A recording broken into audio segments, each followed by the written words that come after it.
and a lot of kids they raised were millennials, so on and so Hmm. forth. Not just millennials, but of course some Gen X, some Gen Z even. And I think starting with Gen X, your generation, there was a lot Hmm. more of a collective of this is fucked up. Hmm. Tell me more Yeah. about that from your perspective. Well, especially in the last few years, Gen X content creators, people on TikTok and Instagram and stuff, talk about, oh, this is how I was raised. I stayed out and played all night until the sun came down, and Yeah, my mom never knew who we are, where we were, and they actually had TV ads at the end of the day that say, "Do you know where your children are?" Because they didn't know where we were, that's right. and they didn't give a shit, and Yeah. because and I grew up like that, Hmm. but I didn't know there was anything wrong with it Sure.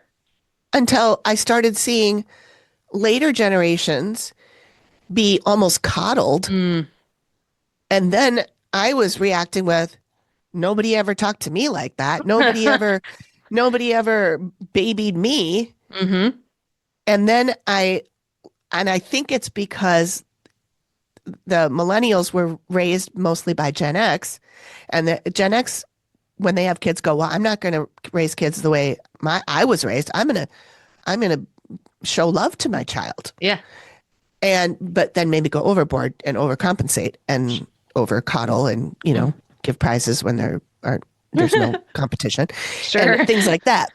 And so I think it swings back and forth. But I Mhm. never realized that Gen X was that it wasn't normal to just let your kids run feral. I Yeah. mean, that's what we did. Hmm.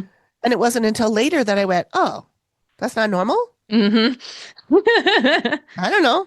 Worked out fine for me.